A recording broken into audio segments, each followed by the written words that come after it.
So let us see a very important part or a mathematical tool for physics which is very much required, जिसका application करना सबके लिए बहुत आसान नहीं होता, लेकिन समझ जाओगे तो एप्लीकेशन उसका बड़ा इंटरेस्टिंग है। जनरली हाँ, क्या कहते हैं, भगवान का नाम लिया भगवान हाजिर हुआ, मैं बाकी नहीं बोलेंगे, है ना।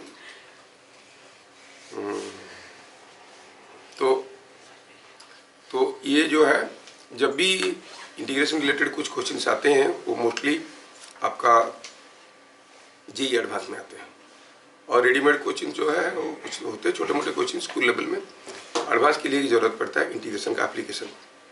कोई भी टेढ़े मेढ़े चीज़ का सपोज हमें निकालना है, व्हाट इज सेंटर ऑफ मास, कोई सर्कुलर आर्क है उसका कितना है, कोई डिस्क है, सेमी सर्कुलर डिस्क है उसका कितना है, तो ये सब के लिए हमें इंटीग्रेशन की ज़रूरत पड़ता है।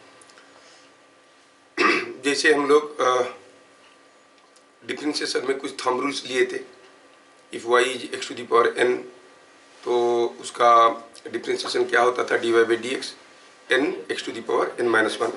ऐसे कुछ थंब रूल ले लेंगे, जैसे हमें इंटीग्रेशन करना आ जाए, फिर हम आगे बढ़ेंगे, ठीक है। तो let us first understand integration क्या है। एज पर mathematics integration is the reverse process of differentiation. It is the reverse process of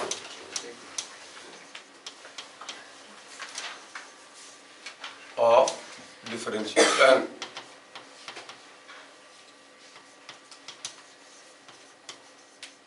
ये याद रख के चलो। So we are not going much into the mathematics, हमें उसका एप्लीकेशन पार्ट देखना है फिजिक्स में। फिलहाल अगर हम कहेंगे कि if y is equal to a function of x and dy by dx is some another function of x, differentiate करेंगे तो कोई फंक्शन ऑफ x निकलेगा। तो यहाँ से पता चलता है कि dy, the small increase in y, is nothing but g of x into dx, है ना। अब हम अगर इसको इंटीग्रेट करेंगे, सारे छोटे छोटे dy को अगर जोड़ेंगे हमें y मिलेगा। dy is small increase in y, सारे छोटे छोटे इंक्रीज इन y को जोड़ेंगे तो हमें टोटल y मिलेगा। इसका मतलब होता है कि integration of dy is nothing but y and that is again nothing but integration of g of x dx, ठीक है। क्योंकि f of x का डिफरेंशिएट करने से g of x निकलता है, तो g of x का इंटीग्रेशन करेंगे विथ रेस्पेक्ट टू x। ये dx डिसाइड करता है with respect to what you are differentiating, integrating, ठीक है। dx का मतलब हुआ you are integrating with respect to x, तो इसका वैल्यू क्या हो जाएगा, क्योंकि f of x का डिफरेंशिएशन होता था g of x, तो g of x का इंटीग्रेशन हो जाएगा f of x। लेकिन यहाँ पे रुकना मत, अगर ये y is equal to f of x plus 5 होता तो dy बाई dx क्या होता, इसका डिफरेंशिएशन g of x और 5 का होता 0। Anticipating कि there was some constant here, we write c here. c क्या है मालूम नहीं है, कुछ भी एक कांस्टेंट है, it's not a variable, c is a constant। कितना है, इसको बाउंड्री वैल्यू से पता करते हैं। बाउंड्री वैल्यू क्या है अभी पता नहीं, लिमिटेड वैल्यू से पता करते हैं। कैसे पता करेंगे हम बताएंगे, c का वैल्यू क्या है। अगर इसी तरीका से हम सोचे तो हमें मिलेगा कि x to the power n dx का इंटीग्रेशन अगर हम करें, ये मिलेगा x to the power n plus 1 by n plus 1 plus a constant c। जानना चाहोगे कैसे हुआ तो हम बता सकते हैं वैसे, बट जरूरत नहीं है। If you can grant me doing this और else I can help you. y is equal to suppose x to the power m, तो dy बाई dx क्या हो गया, m x to the power m minus 1। बताना नहीं चाहता था, जबरदस्ती बता देता हूँ थोड़ा सा। तो यहाँ से हम कहेंगे dy क्या हो गया, m x to the power m minus 1 dx। इसका इंटीग्रेशन करेंगे तो मिलेगा y, इंटीग्रेशन करेंगे तो मिलेगा y x to the power m minus 1, ठीक है। y is equal to integration of this. अब अगर m x to the power m minus 1 हो गया x पावर m का डिफरेंशिएशन, तो इसका इंटीग्रेशन होता है x to the power m। हो गया? तो हम कहेंगे यहां से हमें पता चला कि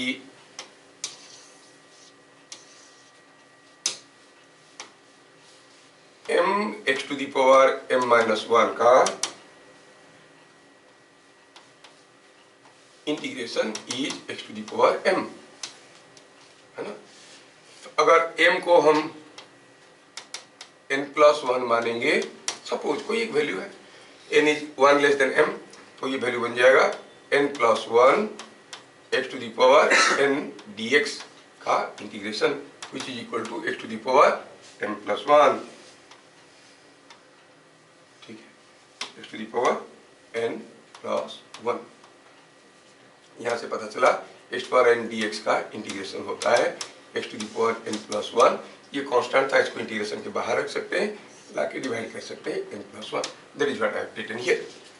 तो हर चीज का वाई मत ढूंढो, क्योंकि हमें मैथमेटिक्स में नहीं जाना है, हमें उसका एप्लीकेशन पे ध्यान देना है। सिमिलरली आप बता सकते हो कि cos x when x is in degree क्या होगा, इसका integration cos x it is in radian, x is in radiance. किसका डिफरेंशिएशन cos x होता है? sin x का डिफरेंशिएशन। तो इसका इंटीग्रेशन क्या हो जाएगा? sin x प्लस एक कांस्टेंट। सिमिलरली अगर हम कहेंगे sin x dx का इंटीग्रेशन क्या हो जाएगा? किसका डिफरेंशिएशन sin x होता है? माइनस cos x का। cos x का होता है माइनस sin x, तो माइनस cos x का होता है sin x, तो ये हो जाएगा minus cos x plus c।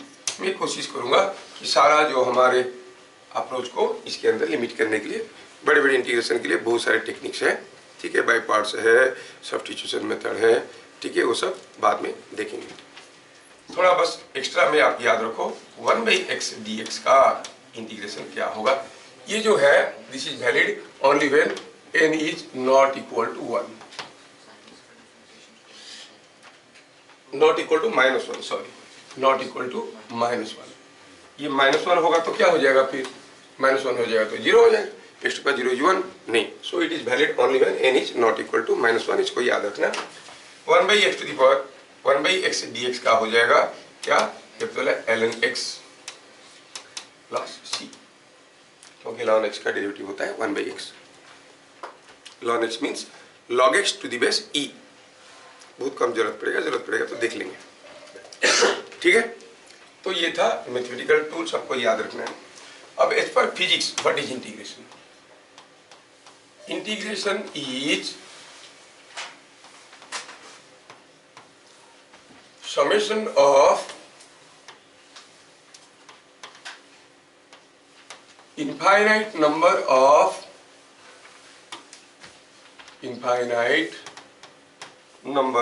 continuous quantities, infinite number of continuous quantities.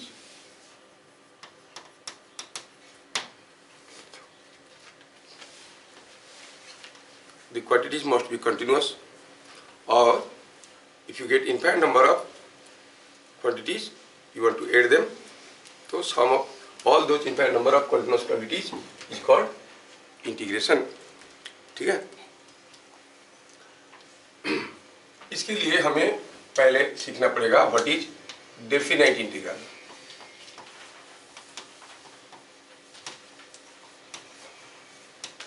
As a rule आपको याद रखना है कि if y is equal to f of x and dy by dx is equal to g of x, then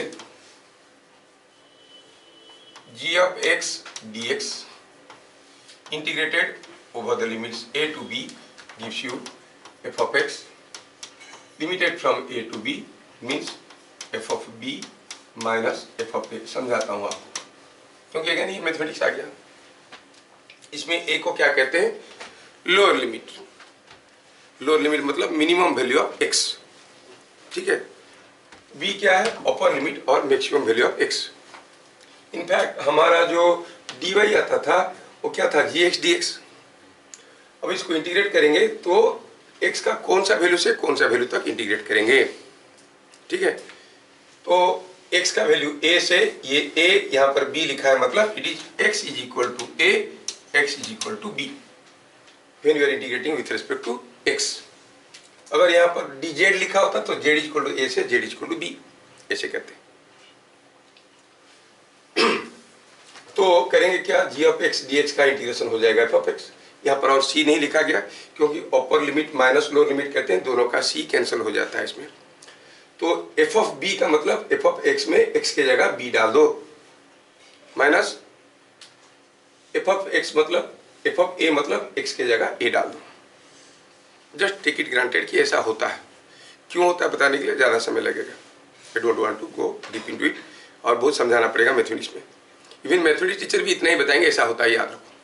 if you go logic why it happens like this, तो बहुत सारा analytical चीजें हमें देखना पड़ेगा। आप लोग एक्सेप्ट करते हो कि नहीं करते हो, 1 into 1 equal to 1, 1 into 0 equal to 0 करते हो ना। बीएससी पढ़ोगे तो उसमें प्रूव करना पड़ेगा, prove that 1 into 0 equal to 0, prove that 1 minus 0 is not equal to 2 minus 1। आप कहते हो 1 minus 0 equal to 2 minus 1, they are not equal, they are different. Number line में सारा जो स्पेस है वो बराबर नहीं है, अलग अलग है। वो समय आएगा तो करेंगे, लेकिन अभी फिलहाल at your level you accept like this. If you remember this statement, let me give you a simple question. Suppose ऐसे दिया है कि f of x is equal to say something like 3x square plus 2x. Find limit 1 to 2 f of x dx. ये पूछा गया, बस understand the working method. फिर आगे आगे मैं आपको उसका यूज बताने वाला हूँ जस्ट इसके बाद। तो सॉल्यूशन में हम लोग कैसे जाएंगे, f of x d x का इंटीग्रेशन मतलब 3x स्क्वायर प्लस 2x का integration limited from 1 to t। This is called integrand, जिसको हम इंटीग्रेट कर रहे हैं विथ रिस्पेक्ट टू x। ये x इज इक्वल टू 1 से x is equal to 2, this is the limit given. When you integrate 3x square, हमें मालूम है कि x to the power n dx का इंटीग्रेशन होता है x to the power n plus 1 by n plus 1, ये हमें मालूम है। कीपिंग दिस इन माइंड, तो यहाँ पे आप कहोगे 3x to the power 2 plus 1 by 2 plus 1 plus 2x to the power 1 plus 1 by 1 plus 1, खत्म हो गया इंटीग्रेशन। अब इसका लिमिट डालना है, क्या डालना है, x is equal to 1, x is equal to 2। Simplify करें तो ये आ गया x cube plus x square limited from 1 to 2। अब पहले क्या कर लेंगे, अपर लिमिट, मतलब x के जगह डालेंगे 2। लेने सा last class you are present नहीं, तो अभी समझ में आ रहा है कि ज्यादा जल्दी जल्दी हो रहा है, समझ में आ रहा है। x के जगह 2 डालो तो बेटा क्या हो गया, यहाँ पे 8, 2 डालो तो यहाँ पर हो गया 4, हो गया ना, 8 प्लस 4, ये अपर लिमिट डाल दिए। मतलब ये क्या लिखे हम लिखे दिस चीज at x is equal to 2 minus x is equal to 1 डालो तो 1 plus 1 is 2, so 12 minus 2 is equal to 10। इसका इंटीग्रेशन हुआ 10। पहले अपर लिमिट डालेंगे माइनस, जो मिली समझ में आ रहा है, upper limit minus lower limit. यहां तक की चीजें आपके ऊपर थोपा गया, मान लो होता है, ठीक है ना। आगे की चीजें हर भाई के साथ चलेगा, एप्लीकेशन पार्ट मैथमेटिक्स का पार्ट है, वो सतपति सर पढ़ेंगे तो हाँ सुन रहे होंगे तो he will charge for it. थोड़ा सा काम में उनका कर दिया। क्या मैं सबको थोड़ा बहुत समझा पाया चिन्मय? बस मुझे खुश करने के लिए अपना आंसर बना के रखिए, एक क्वेश्चन का आंसर बनाइए, फिर हम लोग आगे बढ़ेंगे। हमें चाहिए इंटीग्रेशन ऑफ से sin x plus 2 cos x dx। इसका इंटीग्रेशन मुझे चाहिए लिमिटेड फ्रॉम 0 to π/2। इसका वैल्यू क्या होगा आपको करना है, बस पहले इंटीग्रेट कर लीजिए, अपर लिमिट डालिए माइनस लोअर लिमिट करिए, सिंपल सा चीज है।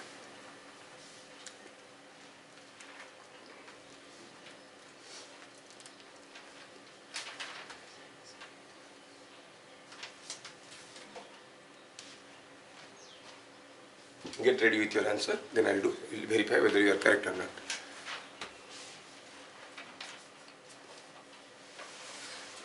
हो गया करो, बहुत बढ़िया। तो अब मैं sin x का इंटीग्रेशन करता हूँ। हम जानते हैं कि cos x का डेरिवेटिव माइनस sin x होता है, तो sin x का इंटीग्रेशन होगा माइनस cos x plus sin x का डेरिवेटिव cos x होता है, तो cos x का इंटीग्रेशन होगा sin x with the constant being as it is. Limit रखना है 0 to π/2। तो पहले x की जगह π/2 डालेंगे, तो मिलेगा माइनस cos π/2 प्लस 2 sin π/2। ये हो गया, अपर लिमिट डाल दिया गया, माइनस लोअर लिमिट 0 डालना है, minus cos 0 plus 2 sin 0। This is the answer. So you find it is coming 0, this is 2 minus this is coming minus cos 0 -1 -1 plus 1 हो गया, तो ये हो गया, आंसर हो गया 3। आया था? तो आप लोगों को थंब रूल समझ में आया। थंब रूल मतलब अंगूठे छाप लोगों के लिए क्यों हुआ जानने की कोई जरूरत नहीं है, ऐसा होता है। Now let us make use of what you have learn.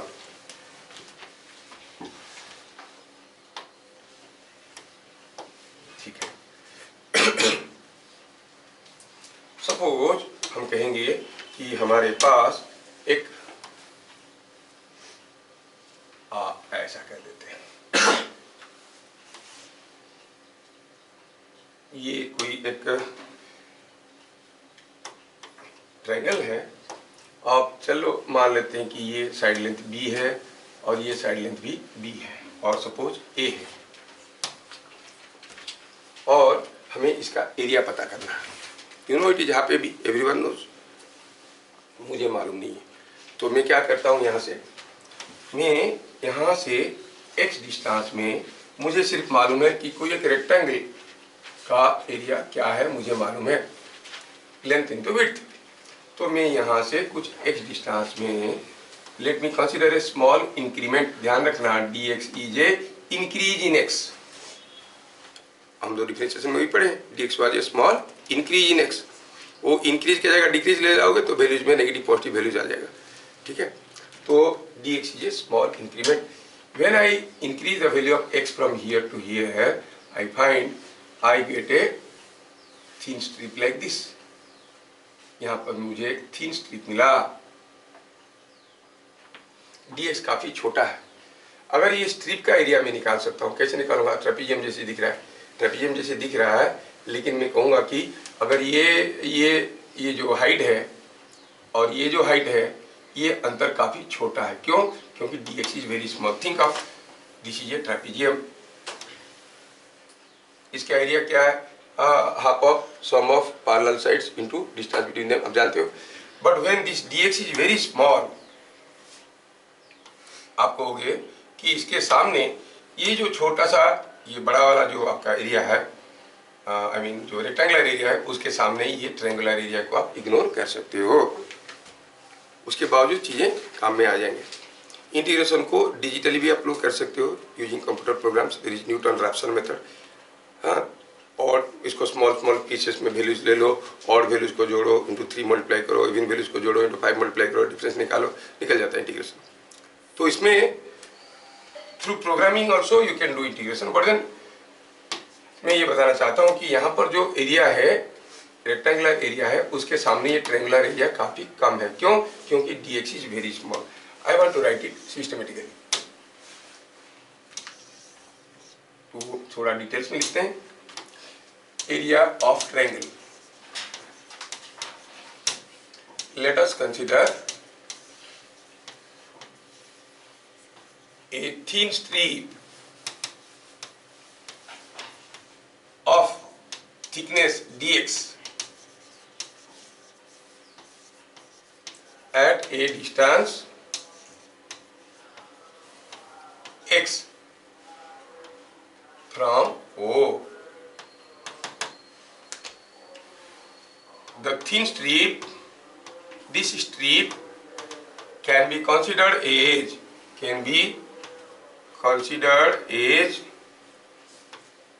a rectangle. Why? Because the triangular part can be ignored. Because this is very thin. समझ में आ रहा है? तो अगर हम ऐसे कंसीडर करते हैं तो ये थिन स्ट्रिप का एरिया कितना हो जाएगा? ये छोटा सा एरिया क्या हो जाएगा? This into this height. Look at this triangle. अगर ये हाइट को मैं कहता हूं समथिंग लाइक h, तो मैं कहूंगा here h by a is equal to x by b। यहां पर मुझे h का वैल्यू मिल गया इन टर्म्स ऑफ x। क्या है? ax by b। समझ में आया? फ्रॉम सिमिलैरिटी h बाई, आपको ये वाला h है कि ये वाला h है? अरे ये इतना थिन है कि we are considering this as a rectangle. Suppose this gap is something like 0.0000001 millimeter. So you can say both are same. So in that case, h by a is equal to this length by the whole length, x by b. तो h का value मिला x by b। कहेंगे dA small area of strip is equal to small area of the strip is equal to, आप कहोगे it is area कितना हो जाएगा? h, height हो गया उसका h और थिकनेस हो गया dx, तो it is coming out to be h dx। h का वैल्यू अभी अभी देखे ax बाई b था into dx। Total area is sum of all thin strip areas.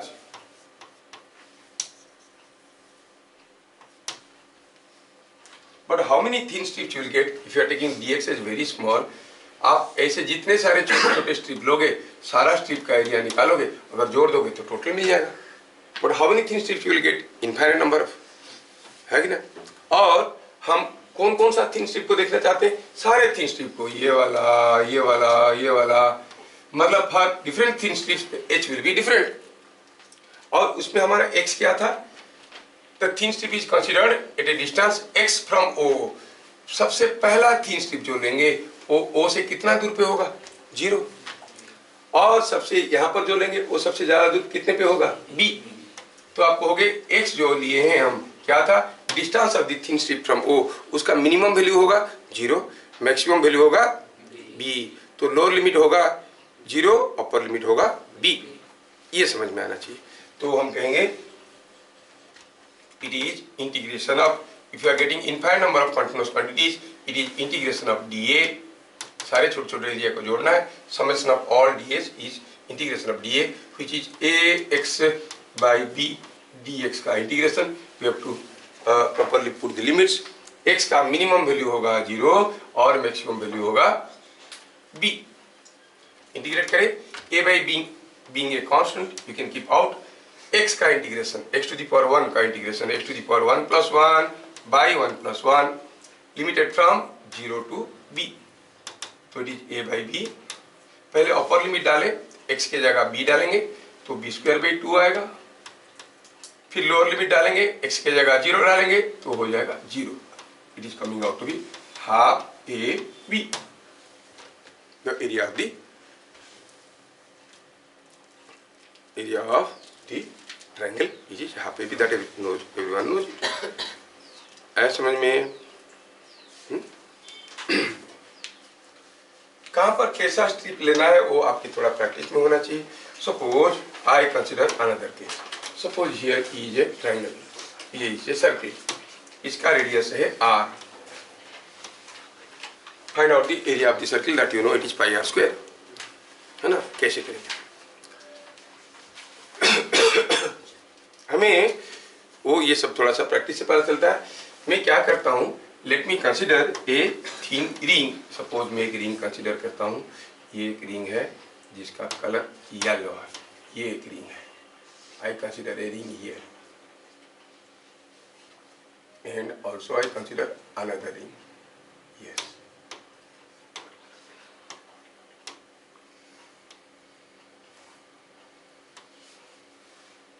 अब देखिए, now I am considering a thin ring जिसका radius है x और थिकनेस है dx।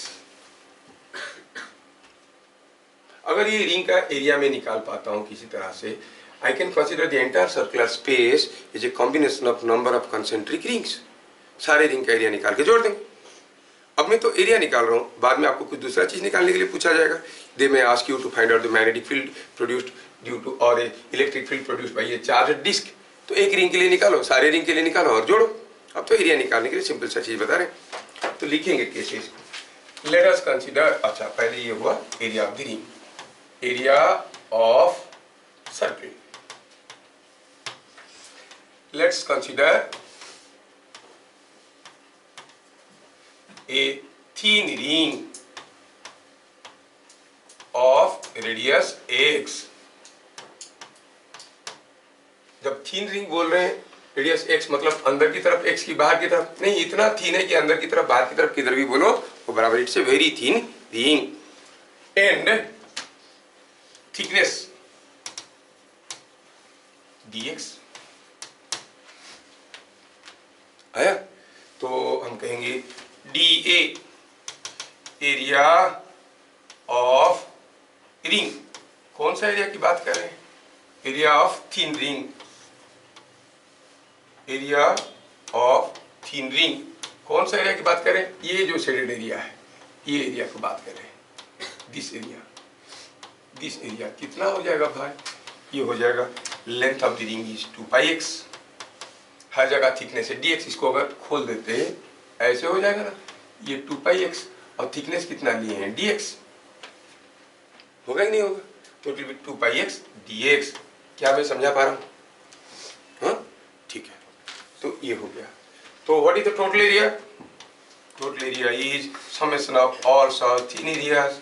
ऐसे बहुत सारे थिन रिंग लेंगे, सबका शेडेड एरिया को निकालेंगे और जोड़ देंगे तो हमें टोटल एरिया मिल जाएगा। How many thin rings you will get? Infinite number of thin rings. Infinite number of thin rings मतलब you have to consider a ring here, here, here। क्या बता सकते हो? x क्या था? Radius of the ring। So for the smallest ring, what will be the radius? 0। For the biggest ring, r। So that means you have to limit it from 2πx dx को integrate करना है from 0 to r। x का minimum value होगा 0, maximum value होगा r। Integrate करो and you will find it is coming out to be your desired value। What is that? pi r square। समझ में?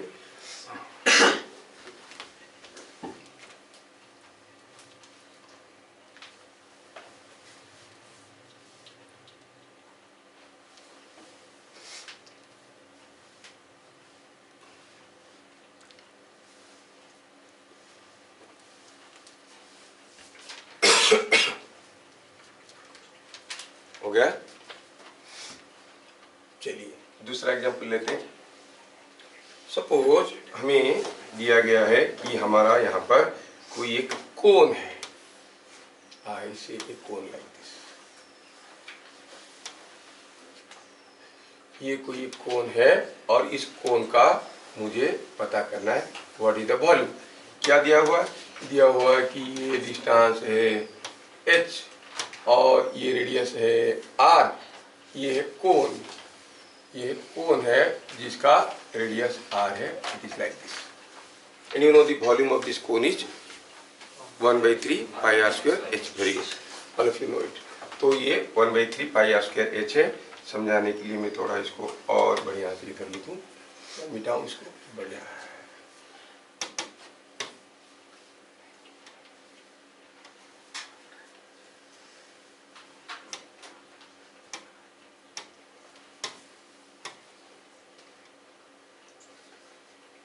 This is the cone जिसका radius है r। I want to know the volume of this। To find volume of cone,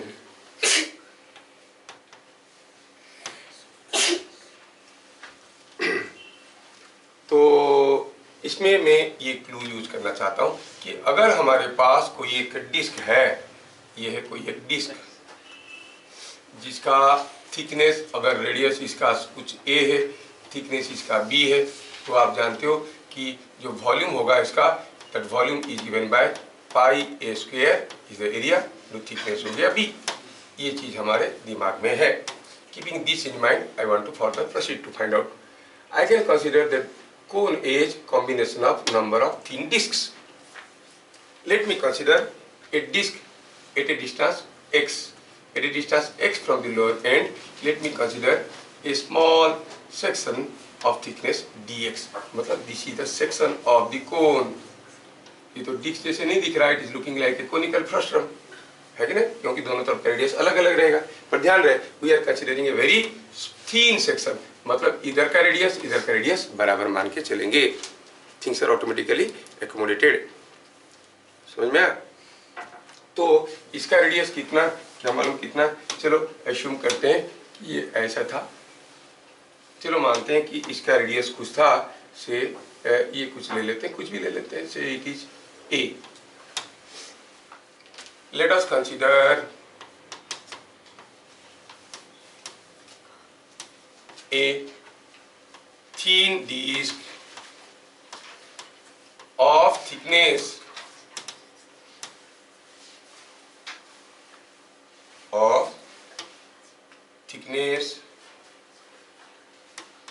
dx at a height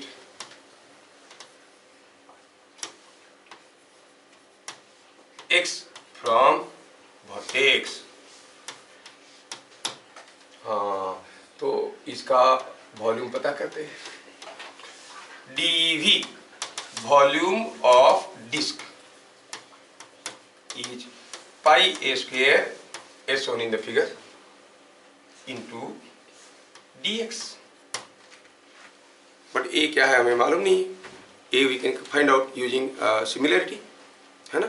तो as shown in figure, आपको figure में दिख रहा है कि क्या दिख रहा है यहाँ पे कि a by r is equal to x by h. a by r is equal to x by h. तो ऐसे a is equal to xr by h.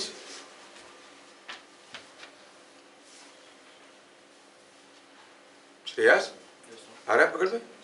तो अब वैल्यू डालें और इंटीग्रेट करें. इंटीग्रेट करेंगे total volume is equal to summation of all such small volume which is integration. So a की जगह अगर वैल्यू डाल देते हैं पाई a स्क्वायर dx में a का वैल्यू डाल देते हैं, it is pi a square की जगह x square r square by h square dx. And इसका इंटीग्रेशन करें तो हमें इंटीग्रेशन का वैल्यू डालना पड़ेगा, लिमिट्स डालना पड़ेगा. हम सारे डिस्क के लिए कर रहे हैं. कौन सारे डिस्क के लिए? सारे डिस्क के लिए. ये मतलब क्या बता सकते हो लिमिट ऑफ x क्या होगा यहाँ पे? x क्या था?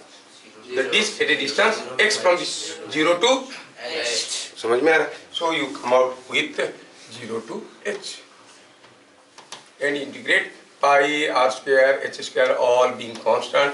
You can throw them out. x square का integration x cube by 3 limited from 0 to h. पहले अपर लिमिट डालते हैं कि लोअर लिमिट डालते हैं? Upper limit minus lower limit करेंगे. तो अपर लिमिट डालो तो h cube by 3 minus lower limit डालो तो 0. आया समझ में? तो इससे पता चला कि ये 1/3 पाई r स्क्वायर h हो गया. The total volume is coming out to be 1/3 pi r square h. आया समझ में? अभी तक हम लोग सारी स्केलर इंटीग्रेशन कर रहे हैं. वेक्टर इंटीग्रेशन का भी देखेंगे, वेक्टर क्वांटिटी को कैसे इंटीग्रेट करते हैं. Will see. But before that let us see. Suppose आपको पूछा गया कि यहाँ पर कोई एक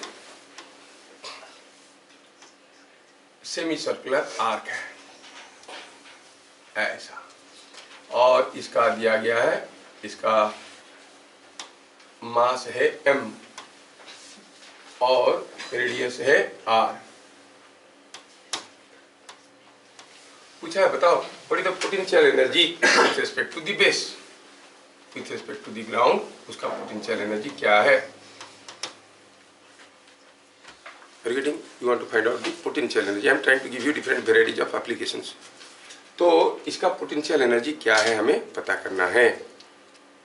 हमें तो मालूम है सिर्फ कि अगर कोई छोटा सा मास है और वो भी रेफरेंस से h हाइट में है तो इसका पोटेंशियल एनर्जी बनता है कितना, mgh।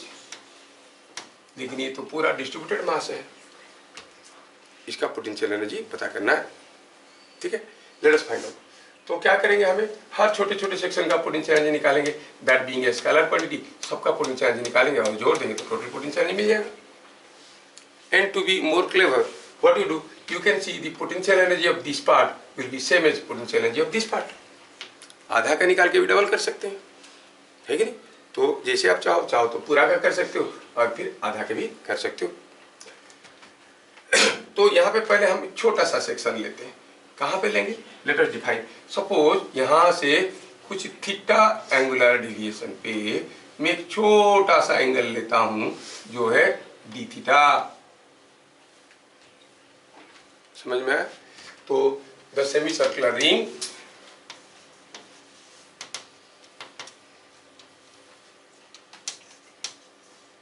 of radius r has total mass m। To find potential energy, hence to find height of center of mass above ground।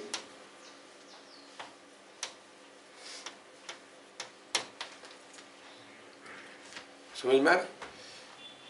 तो दोनों चीज को देखेंगे, हमें इसका सेंटर ऑफ मास निकालना है जिसका हाइट यहाँ से 2r/पाई होता है, वो देखेंगे बाद में पोटेंशियल एनर्जी क्या होता है, विल सी। अच्छा, तो अब हमें क्या करना है, थीटा एंगुलर डिस्प्लेसमेंट पे I am considering a very small angle D theta, small increment in theta, and obviously this length is going to be something r d theta। I can say this small length is going to be r d theta। तो लिखेंगे कैसे, let us consider a small arc subtending a small arc subtending angle d theta at center as shown। मतलब you understand, at an angular displacement theta from the horizontal line we are considering a small arc subtending angle D theta. ठीक है, आया नहीं आया समझ में। Previous page क्यों नहीं दिखाएंगे अरे। हाँ, हम सोचे कि तुम लोग मेरे साथ दौड़ रहे हो, नहीं ठीक है। डिफरेंट टाइप का एप्लीकेशन के बारे में बता रहा हूँ, फिर जब यूज करेंगे वो रेफरेंस को यूज करो, ऐसे करो करके कहेंगे। तो मैं क्या कर रहा हूँ, यहाँ से थीटा एंगुलर डिस्प्लेसमेंट में मैं एक डी थीटा ले रहा हूँ। देखो ध्यान रहे, D theta must be A small increment in theta, नहीं। अच्छा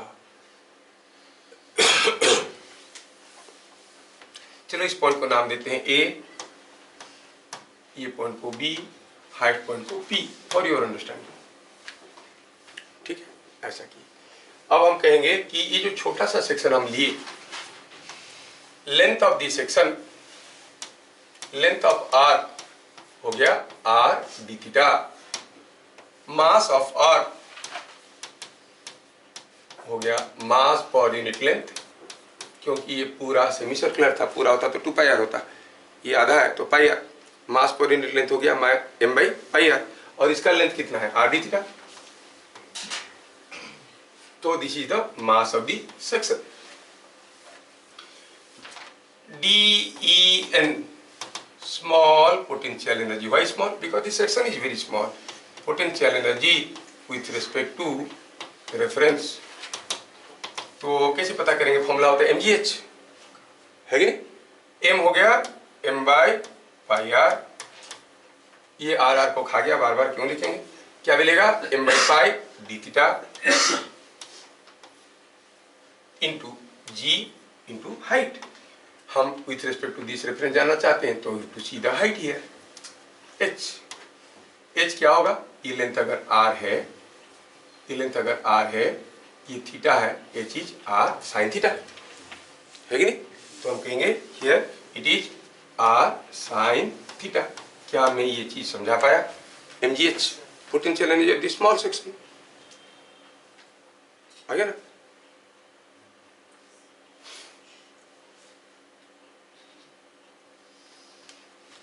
कभी कभी ज्ञान की जो गंगा होता है वो निकल जाता है, अंडरस्टैंडिंग और स्टैंडिंग अंडर, अंडरस्टैंडिंग। चिन्मय बोले मेरा तो ऐसा नहीं है सर, मेरा तो ऐसा है, मतलब घुसता और नहीं नहीं घुसता, फिर उसके बाद खत्म हो जाता, रुक जाता अंदर, ऐसा है। सब टेढ़ा मत करना है तो गायब हो जाएगा, ठीक है? तो ये हो गया छोटा सा पोटेंशियल एनर्जी ऑफ दिस छोटा सा सेक्शन। नेक्स्ट क्लास में तो हम लोग खाली हमको कोचिंग देंगे, आप कैसे अप्लाई करते हो देखिए, सारा चीज आज बताने की कोशिश करें, इसको ध्यान से देख के आना। तो टोटल पोटेंशियल एनर्जी क्या हो जाएगा?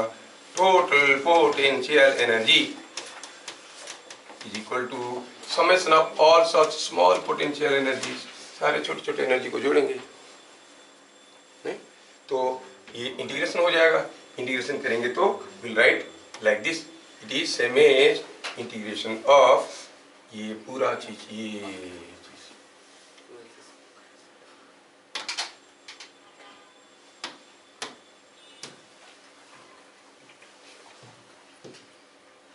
सो टोटल एनर्जी, पोटेंशियल एनर्जी की बात करें, is integration of this whole thing.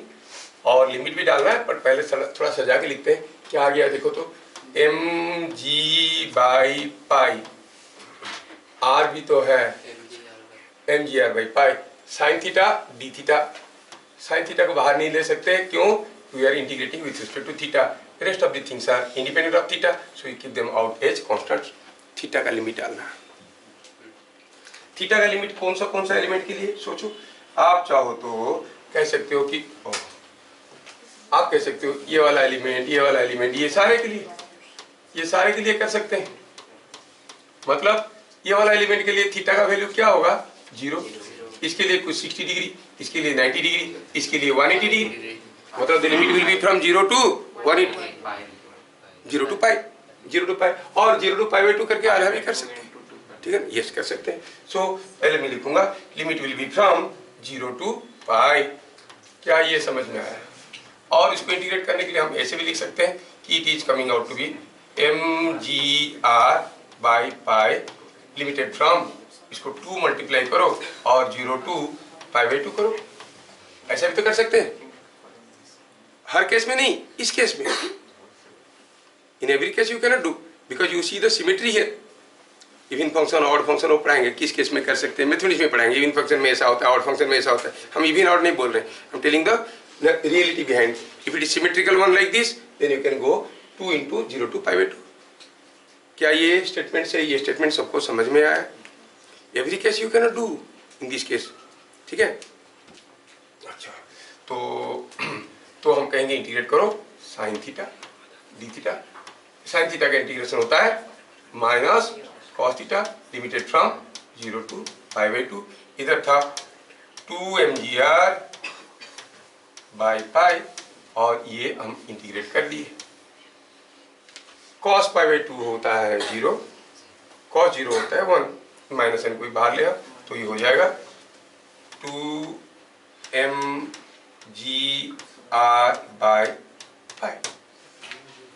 हाँ, ये m कहाँ गया? m यहाँ, m is coming out to be 2mgr by पाई।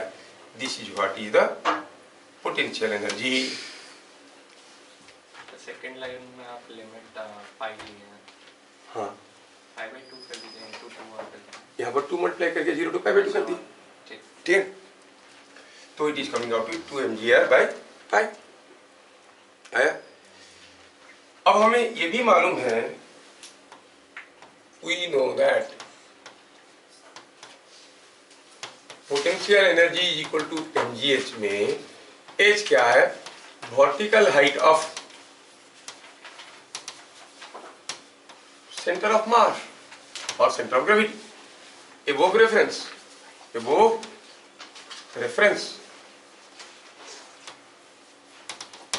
तो अगर ये जो सेमी सर्कुलर आर्क था, इसका सेंटर ऑफ ग्रेविटी यहां से कुछ h हाइट में है,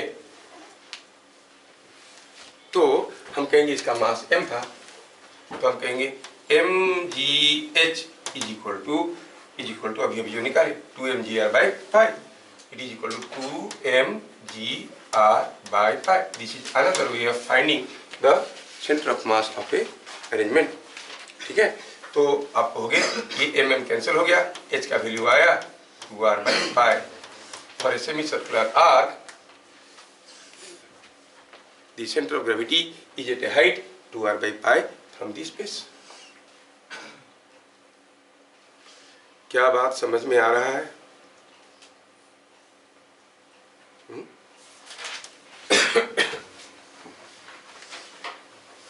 So h is height of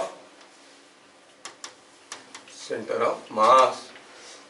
तो सेंटर ऑफ मास का हाइट यहां से कितना ऊपर है? ये सेंटर ऑफ मास है, इज कमिंग 2r/5। क्या बात समझ में आया? कैसे क्वेश्चन आएंगे ये जानकारी आपके पास होना चाहिए। Suppose I consider a disc और a cylinder, say this is what is a cylinder, और सपोज ये सिलेंडर कुछ ऐसा है, यस थोड़ा ऐसा है, यू सी द सिमेट्री। अब इसके ऊपर मान लो कि थोड़ा सा छोटा सा एक चेन रखा गया है,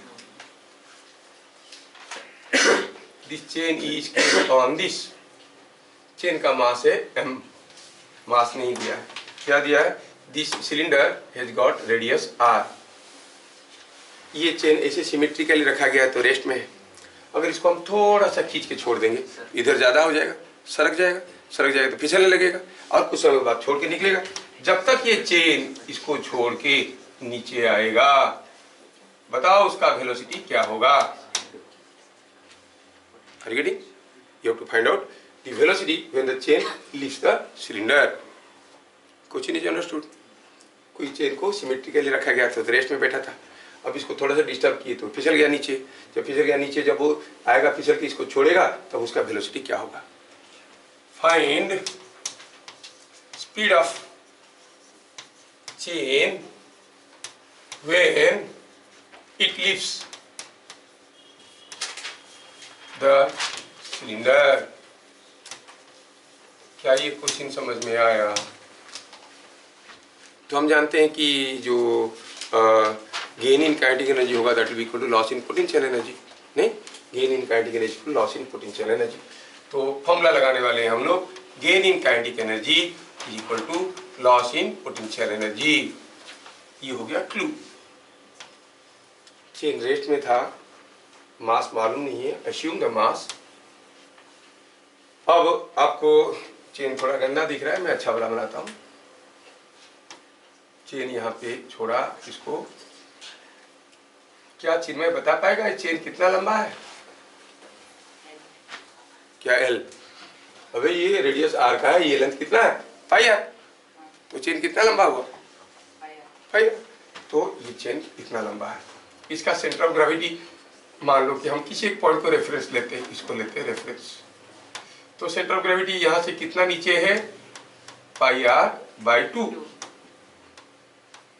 और पहले कहां था? यहां से h हाइट में 2r/5, अभी निकाले थे। ये सेमी सर्कुलर है, तो सेंटर ऑफ ग्रेविटी यहां से यहां पर आया ना? कितना नीचे आया? हम कहेंगे gain in kinetic energy, half मास कितना है मालूम नहीं है, v² is equal loss in potential energy mg। Centre of मास कितना नीचे आया? यहां से यहां पर आया, ये 2r/5, ये πr/2। रीडिंग तो कितना नीचे आया? It is 2r/5 plus πr/2 और m कैंसिल हो गया, यहां से आप v निकाल सकते हो। रीडिंग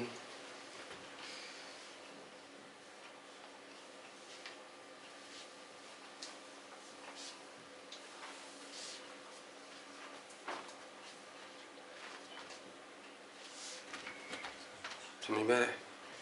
सर प्लस क्यों प्लस हुआ? देखो भाई, ये यहाँ से यहाँ पर आया, कितना नीचे आया, ये दोनों पॉइंट के बीच में डिस्टेंस कितना है, यहाँ से यहाँ तक है पाई आर बाई 2 और यहाँ से यहाँ तक है 2r बाई पाई। ये 2r बाई पाई कैसे हुआ समझ में आया ना? हाँ, तो टोटल मिलकर हो गया 2r by pi plus pi r by. Centre of gravity is come down by this much distance.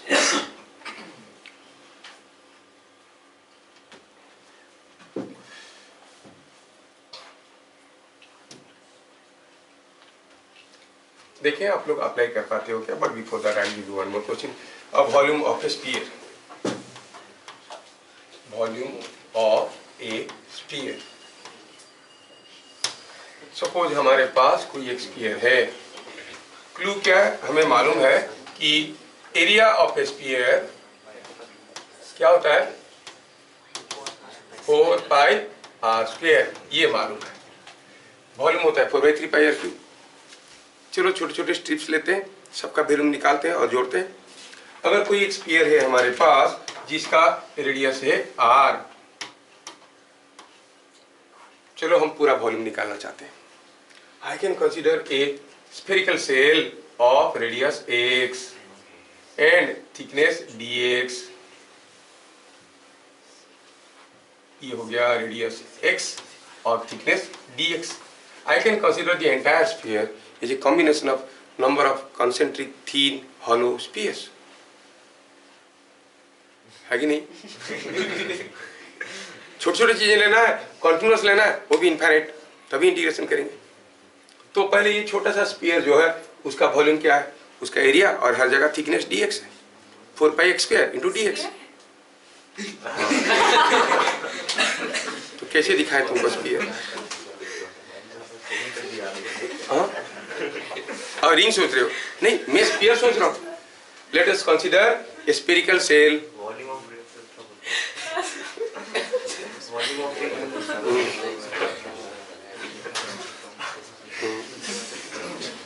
चल तू एक स्फीयर ड्रॉ करके दिखा।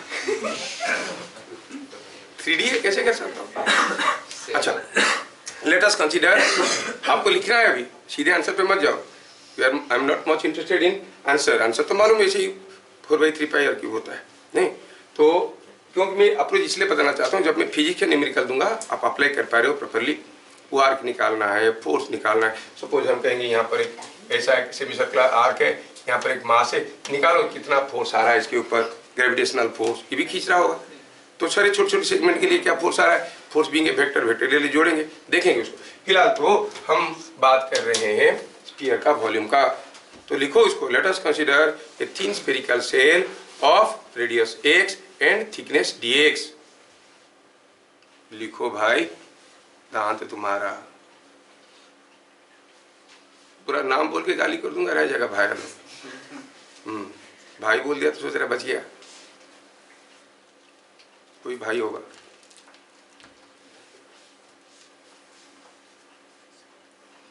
लिखो लिखो लिखो, this is your beginning, don't keep writing. हड़बड़ आंसर पे मत जाओ, आंसर सबको मालूम है। Let us consider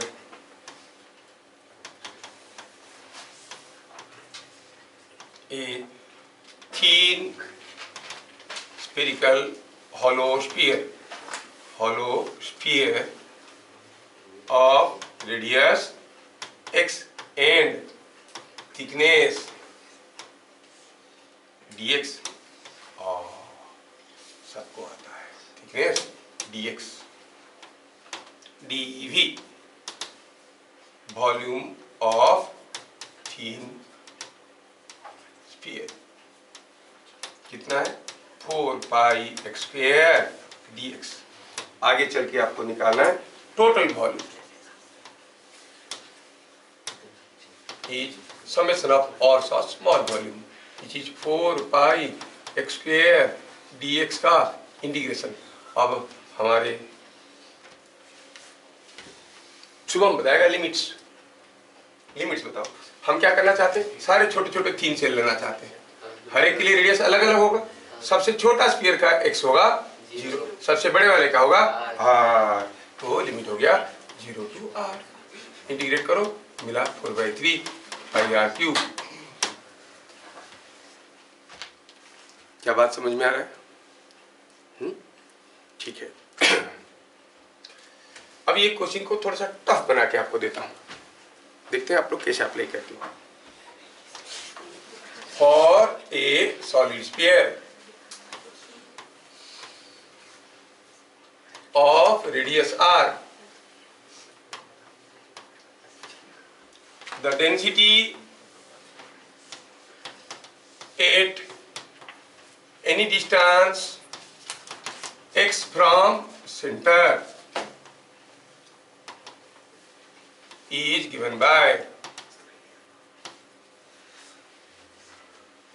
rho is equal to say 2x. Find mass of the sphere.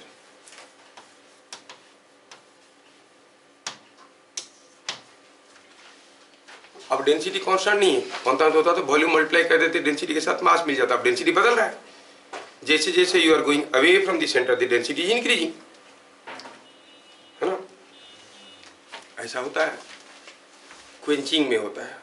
कोई आयरन बॉल को गर्म करके अगर सडनली ठंडा कर देंगे तो सरफेस हीटिंग हो जाता है, अंदर सॉफ्ट रहता है, अंदर का डेंसिटी कम रहता है, बाहर का डेंसिटी ज़्यादा रहता है। Well that is something A mechanical process, but density here eight a distance x from the centre is 2x। तो आपको क्या करना है, स्फेरिकल से लेना है, उसका मास निकालना है, ऐसे सारे का मास निकाल के जोड़ देना है। उसका मास कैसे निकालेंगे, उसका वॉल्यूम निकालो, उसका डेंसिटी उसके साथ मल्टीप्लाई कर दो, एट ए डिस्टेंस x जो वॉल्यूम था, जो डेंसिटी था, है ना? चलो अपना दिमाग लगाओ, you are all intelligent people, you can do.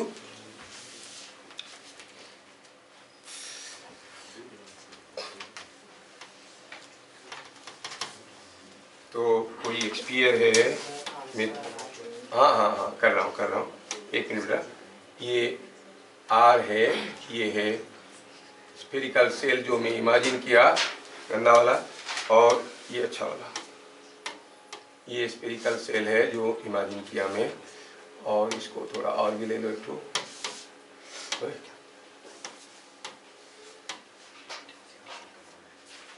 ये एक स्फेरिकल सेल है जिसका रेडियस x है और थिकनेस dx है। शायद मैं सीधे सीधे लिख सकता हूँ, कोई मुझे बताएगा dv volume of thin hollow sphere कितना होगा, area of the sphere into dx। dm mass of thin hollow sphere कितना होगा, मास कितना होगा भाई, यहाँ का डेंसिटी मतलब at a distance x, at a distance x density is 2x, so it is rho into dv which is equal to 4 pi x square dx into 2x। समझ में आ रहा है? At a distance x density बढ़े जा रहा है, x distance में डेंसिटी क्या है, 2x है। तो ये हो गया छोटा सा मास, सारे मास को जोड़ दो, you will get the total mass. समझ में आ रहा है ना? Don't go for the answer, सीधे प्रोसेस, आंसर सबको मालूम है ना? निकाल सकते हैं इंटीग्रेशन करके, यहाँ तक कि काम हो गया तो पूरा काम हो गया। तो आपको हो गया total mass is equal to integration of dm is equal to, dm का वैल्यू क्या था, it was 2 × 4 8 pi x cube dx, 8 pi x cube dx का इंटीग्रेशन। और लिमिट तो चिन्मय भी बताएगा। लिमिट क्या करने चाह रहे हैं, we have consider a thin hollow spherical shell of radius x for different shells, x का वैल्यू डिफरेंट होगा, सबसे कम होगा सबसे छोटे सेल के लिए कितना होगा, 0, मैक्सिमम कितना होगा r, तो you will say integration will be from 0 to r, so it is 8 pi x cube का integration x to the power 4 by 4 limited from 0 to r, r डालो तो r to the power 4 है, सो it is 2 pi r to the power 4। क्या बात समझ में आ रहा है? ऐसे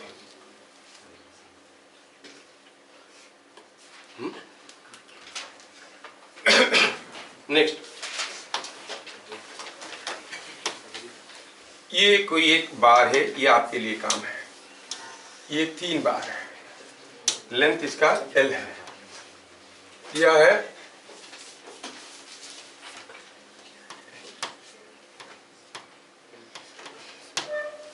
फॉर दी 3 बार। आप लोग अपना दिमाग लगाओगे, पक्का कर पाओगे मुझे मालूम है। For the 3 bar the linear mass density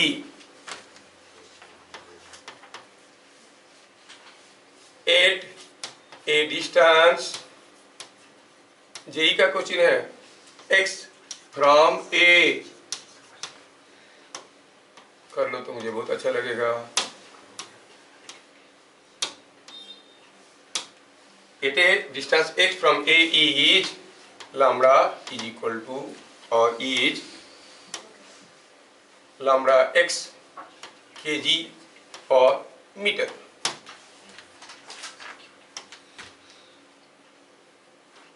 L क्या है? L is length of the bar। Find distance of center of mass from A। ए से सेंटर ऑफ मास का डिस्टेंस क्या है बताओ, जेई का क्वेश्चन है। ठीक है, आप लोग कर लोगे। बस मैं इतना बताऊं कि आपको distance of centre of mass is given by summation of M I x I by summation of M I. मतलब आपको 2 चीज इंटीग्रेट करके निकालना है, summation of infinite number of quantities in the numerator, infinite number of quantities in the denominator. तो इसको निकालना integration कर, इसको निकालना इंटीग्रेशन कर, फिर डिवाइड करना है नहीं। तो ये डिस्टेंस ऑफ सेंटर ऑफ मास, ये फॉर्मूला हमें मालूम है। चलो पहले डिनोमिनेटर को निकालते हैं। कैसे निकालेंगे? दिया है ये जो इसका लिनियर मास डेंसिटी, मतलब मास पर यूनिट लेंथ कितना, लैम्ब्डा एक्स केजी पर मीटर। एक्स डिस्टेंस में 1 मीटर का मास होगा लैम्ब्डा केजी। समझ में आ रहा है? हाँ, तो let us proceed and see. 2 part में देखेंगे। पहले देखेंगे finding summation of M I.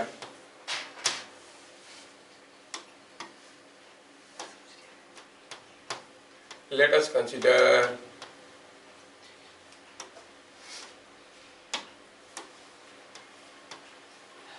a small section dx at a distance x from a dm, mass of section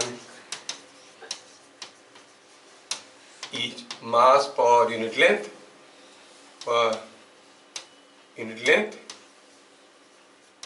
into length of section। मास पर यूनिट लेंथ दिया हुआ है lambda x और उसका थिकनेस कितना है dx। मैं क्या किया हूँ, यहाँ से x डिस्टेंस में I am considering A small section of length dx। समझ में आया? ठीक है, तो इंटीग्रेट किया जाए तो आप कहेंगे total mass that is nothing but summation of mi is nothing but integration of dm is nothing but lambda x dx का इंटीग्रेशन। x का लिमिट क्या होगा, x का लिमिट क्या होगा? It is distance x from here, I consider a thin strip. तो मैं यहाँ पे 0 to l, तो आप कहोगे it is 0 to l, integration हुआ x²/2, सो आंसर होगा lambda L²/2। Mass is lambda L²/2। I hope you understand. Upper limit minus lower limit डाले तो 0 हो गया, x का h²/2 था, मास पता चल गया। मतलब summation of mi means the total mass is understood. Numerator देखना है, समेशन ऑफ mi xi है ना।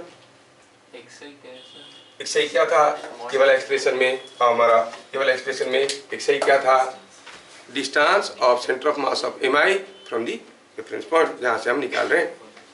ठीक है, अगर हम कहेंगे ये फॉर्मूला को समझाने के लिए, सपोज ये कोई एक बॉडी है, इसका सेंटर ऑफ मास का डिस्टेंस यहाँ से जानना चाहते हैं। You consider a small mass, call it m1, find out the corresponding distance of center of mass of m1 from here, call it x1.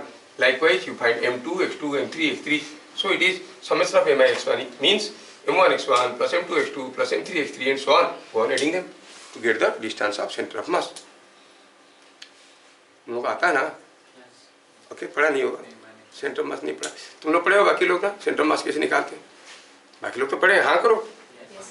आदि, ओ बासु, ओ, लेकिन ये लोग पढ़ लिए। ठीक है, फॉर्मूला तो दिए, फॉर्मूला यूज करते हैं लेटर से। मैं सोचा तुम लोग सब पढ़े हो।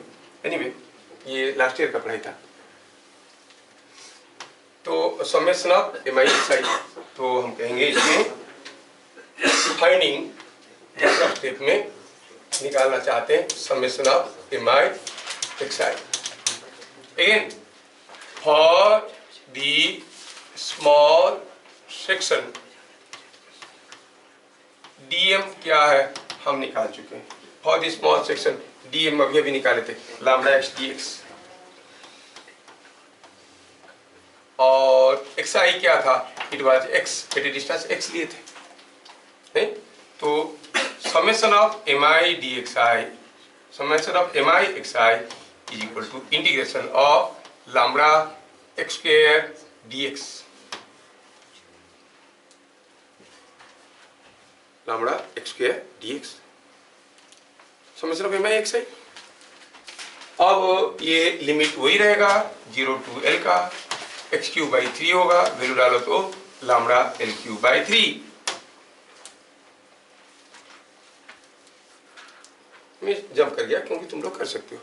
एक्स स्क्वायर का होगा x cube by 3, lambda l cube by 3। तो आपको ये मिल गया, दूसरा वाला भी मिल गया। तो distance of centre of mass is summation of M I x I by summation of M i is equal to, ये पहला वाला क्या था, lambda l square by 2, yes lambda l square by 2, ये lambda l square by 3, lambda l cube by 3 divided by lambda l square by 2। मारपीट करो तो lambda cancel हो गया, क्या मिला आपको, l by 12 by 3, yes the centre of mass is at distance 12 by 3 from end A. Understood? तो इन लोगों को सेंटर मास नहीं आता है तो हम लोग आगे बढ़ जाते हैं दूसरा देखने में। लेकिन समय कितना है, समय ज़्यादा नहीं है, फिर भी can try this question.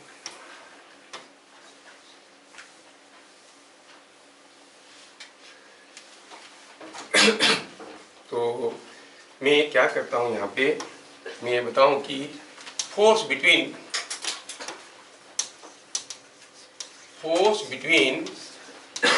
Two point masses, कौन सा force, gravitational force. Gravitational force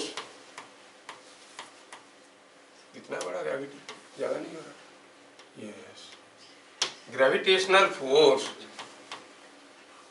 between two point masses separated by a distance r, separated by a distance r is g m1 m2 by r square। ये सबको मालूम है, ये सोच के हम चलेंगे कि हमको ये मालूम है। अब यहाँ पे हुआ यूं है कि यहाँ पे एक डंडा रखा गया है जिसका मास m है, जिसका लेंथ l है, और यहाँ से कुछ l डिस्टेंस पे,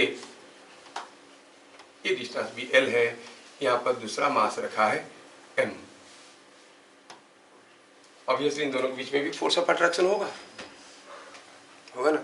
और हमें पता ये करना है कि अच्छा इसमें इंटीग्रेशन करने में तो आप पूछ जाओगे, ठीक है, एक्स प्लस आर का, ठीक है, हाँ ठीक है, कर सकते हो। तो आप इसमें पता ये करना चाहते हो, what is the force of attraction between them, ठीक है। Find force between the bar and the point mass. हमें क्या मालूम है? दो पॉइंट मास के बीच में, ये एक पॉइंट मास है, दूसरा पॉइंट मास होगा तो फोर्स मालूम है. अब ये दूसरा वाला तो पॉइंट मास है नहीं, but I can consider this as a combination of number of point masses. हर पॉइंट मास के चलते इसके ऊपर फोर्स आएगा, सारा फोर्स को निकाल के जोड़ेंगे. हर पॉइंट मास के चलते इसके ऊपर जो फोर्स आएगा सेम डायरेक्शन में आएगा. Though it is a vector, as they are all in the same direction we can ordinarily add them all, है कि नहीं? तो हम कहेंगे कैसे, जस्ट मैं आपको क्लू देता हूँ, आगे की चीज आप कंप्लीट करके लाओगे. सपोज यहाँ से कुछ x डिस्टेंस में मैं क्या करता हूँ, एक छोटा सा सेक्शन लेता हूँ dx. यस, अब इसके चलते क्या फोर्स आ रहा है, सबके चलते फोर्स निकाल के जोड़ दूं. अब पहले अगर इसका मास में पता कर सकूं कितना है, मास पर unit length into dx, that mass into this mass into g by distance का स्क्वायर. x डिस्टेंस में लिया हूं तो x स्क्वायर, ये हो गया फोर्स, है कि नहीं? तो सारा फोर्स को जोड़ देंगे. You have to put proper limits of x. क्या आप लोग इसको पूरा कर पाओगे, है ना? तो do it and bring it in the next class. May be will your time permit me another 10 minutes? No है, ट्यूशन कुछ है कि नहीं है, छुट्टी है, कुछ नहीं है तो करो. क्या कौन हाँ बोलो, है देखो है, तो get it done. Next class इसको करके लाओ, फिर हम लोग कल की क्लास में और भी ढेर सारे क्वेश्चन सीधे इसके ऊपर देखेंगे. वीडियो को आज मैं अपलोड कर दूंगा, बढ़िया से इसको देख के समझ के आना. फिर अगले क्लास में सिर्फ न्यूमेरिकल्स करने वाले हैं हम लोग और इंटीग्रेशन रिलेटेड न्यूमेरिकल्स करने वाले हैं. फिर मिलेंगे अगले क्लास, तब तक के लिए जय हिंद.